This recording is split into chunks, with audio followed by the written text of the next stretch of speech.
This is the Millionaires Roundtable. I'm your host, Lynn Richardson.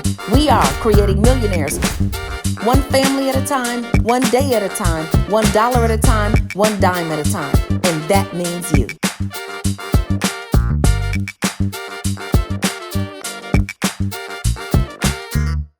This is the Millionaires Roundtable. I'm your host, Lynn Richardson, and we are creating millionaires one family at a time, one day at a time, $1 at a time, and one dime at a time. And that means you. Yes, you. It can happen to you. It can happen to anyone. It can happen to anyone who sets their eye on the prize and keeps doing the work.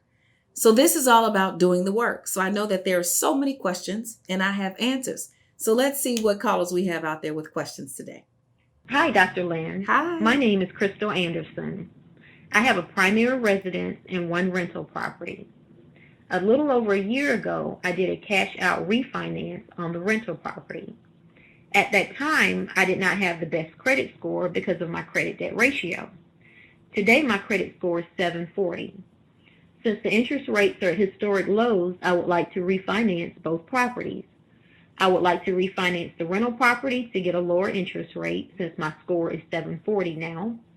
I would also like to do a cash-out refinance on my primary residence to avoid being upside down because we're headed for a recession, and also I'd like to use that money to fund a few new businesses. My question to you is, which is the best order to proceed to get the best interest rates on both properties? Should I refinance the rental property first, then do the cash-out refinance on my primary residence, or vice versa? Or can I do both refinances at the same time since both properties have the same lender? Wow. Congratulations on the moves that you've made to build wealth. I'm going to start first with the refinancing. If at all possible, you want to approach your refinancing strategy as a streamlined refinance. With a streamlined refinance, there is no credit review. There is no income review. The only review that your lender will have to do is to look at your payment history. And if you have no 30-day lates, you may be eligible for a streamlined refinance. Now, for the investment property where you obtained that mortgage and your credit was not as good, chances are you may have a subprime lender. And so you'd want to see if you can now get into a prime conventional or Fannie Mae mortgage. Take a look at those options. Do the numbers. Look at the math, because numbers do not lie. Approach both refinances at the same time, especially since they are with the same lender, and your loan officer will let you know if there are any debt to income ratio issues. Now, let's talk about the cash out refinance. I do not recommend a cash out refinance right now to fund a business if you think that there's a potential that the property value is going to decrease and you will be upside down on the mortgage. If you believe that your property value is going to decrease and you will therefore be upside down, meaning you will have a mortgage balance that is greater than the real estate value. So let's say your property value is $200,000, but your mortgage balance is $250,000, then you are going to be upside down.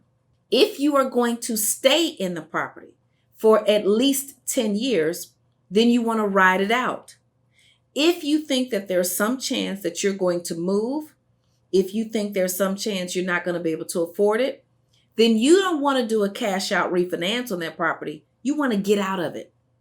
And if the property value is at a reasonable place right now, let's say the property value is $300,000 and you owe $200,000, you want to sell that property now, get all of your cash, and then move on into either a rental or another property that you're going to purchase, or move into your rental unit if it's got more than one unit and you don't have any issues with the lease and the tenants and so on and so forth. But this is not just a quick, easy 1, 2, 3, let's do this. I am going to caution against doing cash out refinances on properties that you think are going to plummet in value. I think that you should take a look at attempting to sell that property, especially if you think it's going to plummet in value, because what you don't want to do is lose your equity and then have to wait it out, not knowing what your overall financial situation is going to be. The third thing I would say is it looks like you might be in a slight cash crunch. You've told me that you've refinanced one property already and done a cash out, and now you're looking for additional money to take to finance another business. What I'm going to tell you to do is to minimize your expenses. Spend less money. The money that you save, put that money to the side and now use those funds to finance your business. In addition to that, in my course, How to Start a Home-Based Business, I talk about so many different businesses that you can start without a lot of overhead. So I don't want you always thinking that you have to have a lot of cash to start a business. There are so many things that you can do creatively, intellectually, and with the resources that you already have. Your mind, your mindset, your mission, and then getting in there and doing it. Okay? This is the Millionaires Roundtable, and I know we have so many more questions. So let's see who else we have. Hi, Dr. Lynn. My name is Whitney, Hi. and I'm calling to ask what should I do if my job doesn't have a 401k? Okay, great question. If your job doesn't have a 401k, then you want to sit with a financial advisor and you want to develop your own retirement strategy. That might include an IRA, it might include a Roth IRA. And the difference between the two is the IRA funds that you invest today will be tax free now, but those funds will grow and you will pay taxes on the dollars when you withdraw them in retirement. The Roth IRA funds will not be tax free now. You're going to pay taxes on it now, but it's going to grow tax free. And if you meet certain requirements, you will not pay taxes later, which is great because as it's growing, it's going to be 1,000, 10,000, 100,000, 200,000. And guess what? You won't have to pay money on that later on. The third thing you want to take a look at, those are the two different types of instruments. Now, these instruments can be applied to an annuity. You can have an IRA annuity. You can have a Roth IRA annuity. You can start a mutual fund. You can have a mutual fund that sits inside of an IRA instrument or one that sits inside of a Roth IRA instrument. You want to take a look at all of the different options. Having a 401k is definitely an advantage if there's one at your job, because in many cases, your employer is also providing matching dollars. So it's free money. But if you don't have an employer provided 401k, then you want to start to invest. How much and when? You want to invest whatever you can. $50 a month, $100 a month, whatever it is, and you want to do it consistently. It's the consistency that's going to get you to the next level financially. So thank you so much for that question. Okay, so let's see what other callers we have out there. What questions do you have for me? Hi, my name is Jamila, and as I set myself up financially, I find that it's very difficult to prioritize my focus between saving money, figuring out life insurance, and fixing my credit. What do you think the order of my steps should be?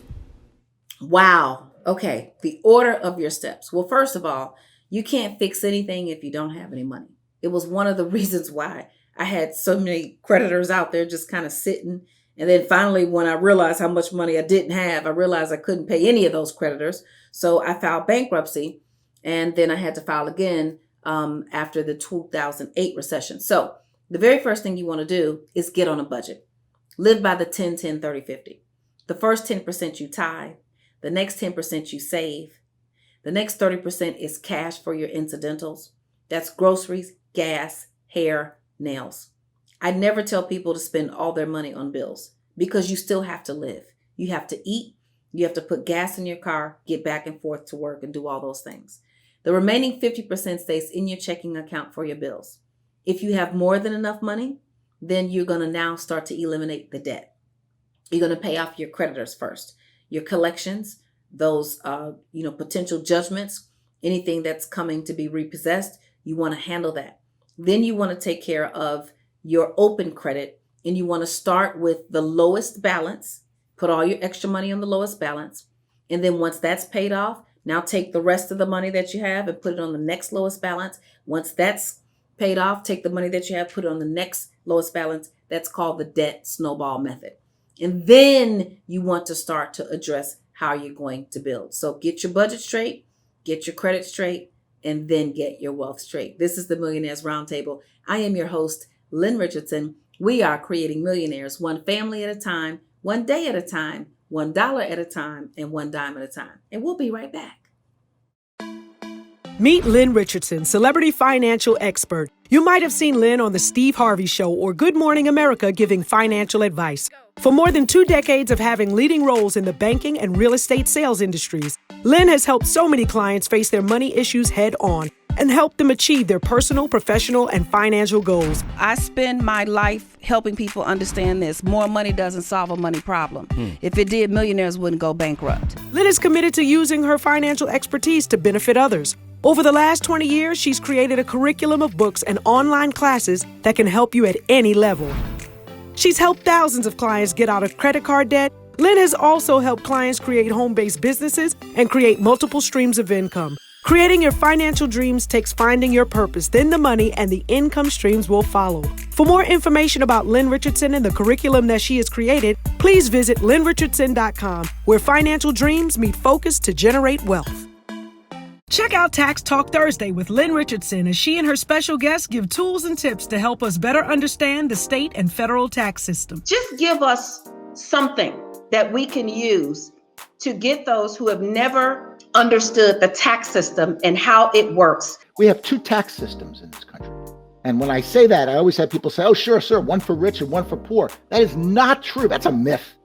There's one to make you rich and there's one to take your wealth, basically. Learn how to get greater tax returns or learn how your business write-offs can lower your taxes. It's more about how much money you keep than it is about how much money you earn, right? Yeah. Would you rather earn $2 million and end up with $1 million, or would you rather earn $1.25 million and keep it all? We are creating millionaires one family at a time, one day at a time, $1 at a time, and one dime at a time. And that means you. Tune in to Tax Talk Thursday on lynnrichardson.tv. Share and subscribe. This is the Millionaires Roundtable. I am your host, Lynn Richardson, and we are creating millionaires one family at a time. And in order to get you to be a millionaire, we got to first talk about that dollar. So I know you have questions about the dollars that you have. So let's see who we have out there today. Hi, Dr. Lynn. I'm looking to gain investors for my business. How can I do that? Looking to gain investors for your business. The first way to get investors for your business is to be your own investor. You see, when you have a dream, you have to be willing to invest in that dream. You have to be willing to sweat for that dream. You have to be willing to forego sleep for that dream. You have to be willing to sacrifice for that dream. You know, it's a true saying. People want to give money to people who they think don't need it. They don't want to give money to people who they think need the money. They want to give it to people who are already successful. So when you see successful companies going public and people buying stock and investing in them, it's because they already know, 1, this company has a great product. 2, this company is profitable. And 3, this company is going to grow. The value of the company is going to grow. So before you ask any investor to invest in your business, make sure you are the first and the biggest investor. Make sure you have a proper profit plan. Know your numbers. In one of our courses in New Wealth University, Business Finance 101, we basically take you through a boot camp on how to understand cost of goods sold, margins, forecasting, and all the other things that you're going to need to have a successful and profitable business. Because guess what? There are a lot of people who are running broke businesses. That's right. They're making money, but they don't have any profit. And if you don't have any profit, you might not even have a business. You might just have a job that's ruining and running your life. So you want to make sure you are the biggest investor. You want to ensure that you are profitable. And then you want to have a reasonable plan on paper. I tell anyone, treat yourself like the CEO of the business that you'd want to invest in and earn an income and or profits from. Put together a prospectus. If you don't know how to put together a prospectus, get in class, New Wealth University. Make sure that you've got not only a plan for how you're going to grow your business, but how are you going to hire your staff? Who's the most important person in your business? If it's not you, who is it? How are you going to develop, lead, and also create a plan for that person to be able to continue the business if something happens to that person? You don't want to have a pie company and the only person who knows the recipe is Miss Jones and she's not telling anybody. Because if something happens to Miss Jones, the pie company is gone, okay? You get what I'm saying. You want to be able to have a company that can expand beyond the people who work for it. After you know what your people plan is, you want to know what is your populate plan. How are you going to populate the world with your idea? Do you have a marketing strategy? Do you have a networking or some kind of game plan where people can get access to your product and service and maybe try it out and then purchase it? Whatever it is, you should be the first and the biggest investor in your business. And then once you have something that others can clearly see is going to grow and have a significant value, then you won't have any problem getting new investors. You know, this is the Millionaires Roundtable. We have questions. So let's see if I can provide some answers. Who else we got? Hi, my name is Renee. Can you give me information on how to become a realtor? Okay, how to become a realtor. All right, if you want to go into the real estate business and you want to get licensed to become a realtor, then you're going to go to your state's real estate licensing website and determine what are the steps. Most states require that you have pre-licensing education. So before you even get to take the exam, you must go to school. Often it's available online. You must pass quizzes and tests. And once you take and pass your pre-licensing curriculum, then you will be eligible to take the state exam. When you get ready to take the state exam, make sure you study. Make sure you look at those case studies. Make sure you carve out the time that you need to give it the attention that it needs for you to be successful. After you get your license, then you're going to want to be partnered with either a managing broker or you're going to want to be your own managing broker. Now, I don't recommend that you have your own independent real estate practice in the beginning. I recommend that you work with a broker who has a teacher's heart. Find a real estate company that is willing to train you, that's willing to develop you, and that's willing to give you opportunities to service leads that come into the office. Maybe it's an established real estate firm in your neighborhood. Maybe it's an established real estate company with an international or national brand.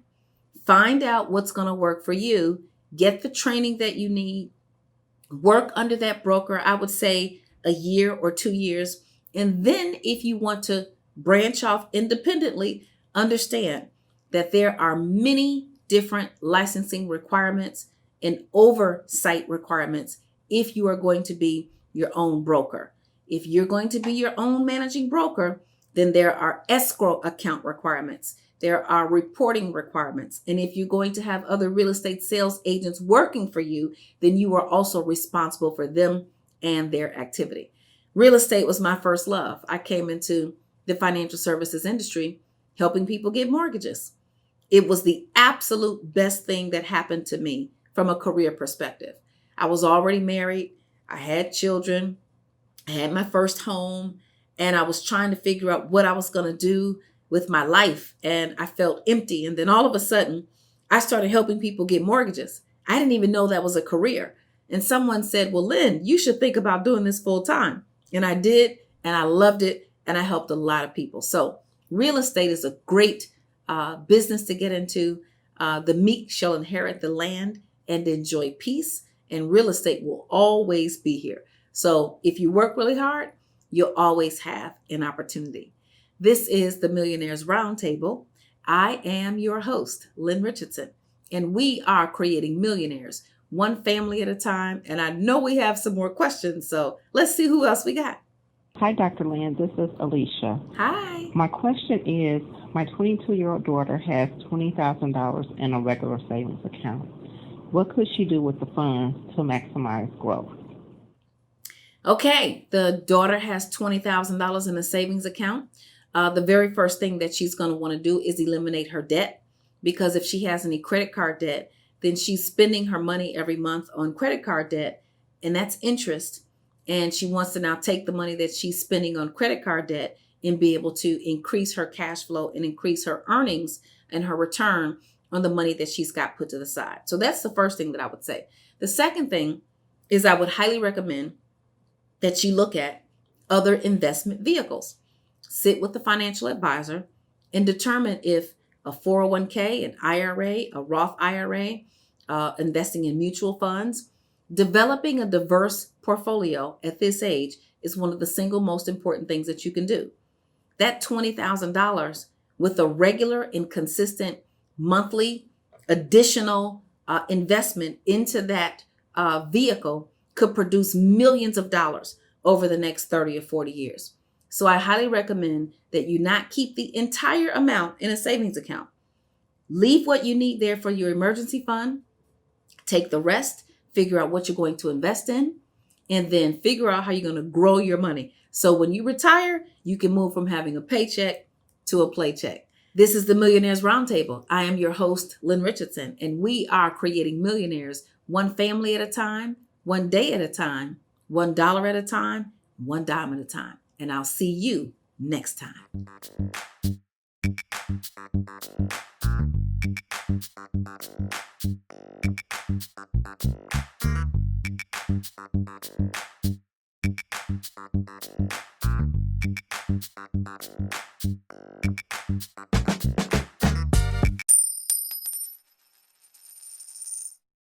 Now stay tuned for a sneak peek of Wealthy Wednesday on LynnRichardson.tv. People straight on that. Let me tell you, so for those who don't know the 10-10-30-50, first of all, you can get all the details in my book. Don't forget to subscribe and share, all that stuff. But in Living Check to Monday, I broke it down because I was making $50, $60, $70, $80,000 a month. I was still broke. And so I started actually following the rules, which are the truth. So the first 10% you tithe, the next 10% you save, Yes. the 30% is cash in your pocket. Cash for your incidentals. Like groceries, gas, hair, nails. If it doesn't fit, get rid of it. And then the remaining 50% stays in your checking account for your bills. If you have more than enough money, that's not a license to go buy a lot of stuff. You want to get rid of your debt. If you don't have enough money, then you have to subtract. And I was like, oh my God, this makes so much sense. Yeah. And I think people can appreciate, especially, I've been with you many times when you've spoken live to, thousands of women. And when they hear that breakdown of 10, 10, 30, 50, and you go into each and why it's important, it feels like they just ready to get loose. It's like, oh my goodness, this is what I've been doing. People are free. So if you don't put your appointments in your calendar, you'll be one place like, oh, I forgot about that. So we just call it a schedule. We keep it clean. We keep it easy. So I want everybody on this Wealthy Wednesday, Light said it, people hear it and they're like, oh my God, that's freedom.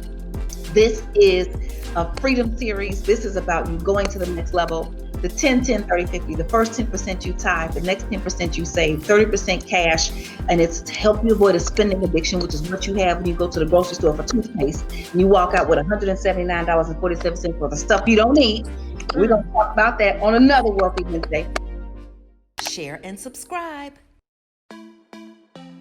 Meet Lynn Richardson, author, entertainment executive, TV personality, and celebrity financial coach. Please say hello to financial expert, my girl, Lynn Richardson. My buddy, finance expert, Lynn Richardson. Hey, everybody. Why do you need Lynn's help? She uses her quick wit and humorous presentation style to help others face their issues and achieve their personal and professional goals, as well as spiritual harmony. So I tell our sisters, you go to a rack, $500 purse. Self, do you usually have $500? $20 purse. Self, that's usually how much you got. That's the purse that you get off the rollback rack. In this current economic crisis due to COVID-19, Sean Diddy Combs invited Lynn Richardson to contribute to his new website, OurFairShare.com, in which Lynn explains the Paycheck Protection Plan that assists small businesses in gaining access to U.S. government funds. Over the last 20 years, Lynn used her financial expertise to create a curriculum of books and online classes to help clients achieve financial freedom. Lynn teaches clients how to get out of credit card debt, shows them how to start a home-based business, and to create multiple streams of income. Lynn Richardson is a celebrity financial coach and founder of the 700 Credit Club. Lynn wants to talk to you about one of the biggest issues that can separate you from your financial freedom, and that's your credit score. Lynn overcame 2 bankruptcies and foreclosure, but with this plan, her score is now over 700, and she's inviting you to join the 700 Credit Club today. Here you'll learn to build your credit and have the financial freedom you dreamed of. For more information about the 700 Credit Club, please visit lynnrichardson.com.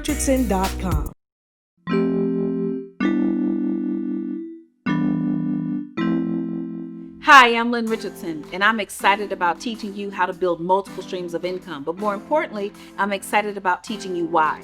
I'm a financial expert, but I think there are some things you need to know about me that you'll never read in a newspaper or magazine or see anywhere. I was born and raised in Chicago. As a matter of fact, my grandmother, who passed away almost at the age of 98, she was 75 years old, cleaning homes for wealthy people, putting me through college.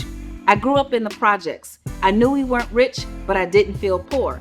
When I needed money for something, I'd say, Grandma, I need money for a field trip. She'd tell me to go look in the room, on top of the shelf, inside the box, inside my pocketbook, inside the zipper, wrapped up in a piece of paper towel. It's $20. She'd hide the money like 20,000 times. So when I went off to college, I didn't know a lot about money. What I knew is I needed access to it. So I made the mistake that many people make. I went into a room, multiple credit card distributors were there. I didn't get one credit card. I decided to get one of each. Oh boy, that didn't go over well for me. When the creditor started calling and saying, Lynn, can you borrow the money? I said, can I borrow it from you? I had all kind of funny answers, but when I got out into the real world, it wasn't funny anymore. My credit was jacked up. My first furniture came from Rent-A-Center, and I knew right then and there that I was entering the world with a bad relationship with money. Fast forward a few years later, I'm married, 3 children. My career is excellent. I'm making money, but guess what? I was living a lie. I was living check to Monday. You see, check to check is a blessing. That means you get paid by Friday, and by the next payday you're broke. But check to Monday is a whole different game. You get paid on Friday, you kick it on the weekend, you pay on your past due bills, and by Monday you're broke. And I was living that lifestyle, making $20, $30, $50, $60, $80,000 a month. Not a year, a month. So I learned this. More money doesn't solve a money problem. If it did, millionaires wouldn't go bankrupt. If more money could solve a money problem, you'd never have a bankrupt millionaire. You'd never have a bankrupt billionaire. So what do you have to do to build wealth? You have to spend less money. We're going to talk about that in another class. But you also have to get more money. And most importantly, you have to learn how to get your money back. Why? Because the more money you make, the more the IRS will take. So you want to learn the rules of the game and play the game by the rules. And that's exactly what we're going to do, building multiple streams of income.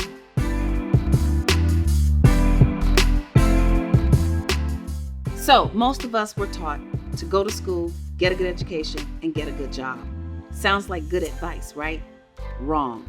We should go to school and get the basics, get the education that we need for whatever it is we're going to do in our lives, but we should learn how to create jobs. Why? Because one stream of income is hazardous to your wealth. Not even a government job is safe. So what do you do about that?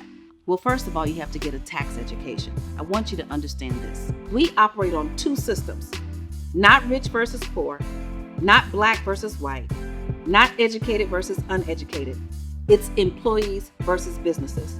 The first system for employees says, if you make $100,000 a year and you have no tax write-offs on Schedule C of your 1040 tax return, then you're going to get about $60,000. You have to figure out how to pay for your rent, your mortgage, your cell phone, your school clothes, school supplies, your children's expenses, and at the end of the year, you have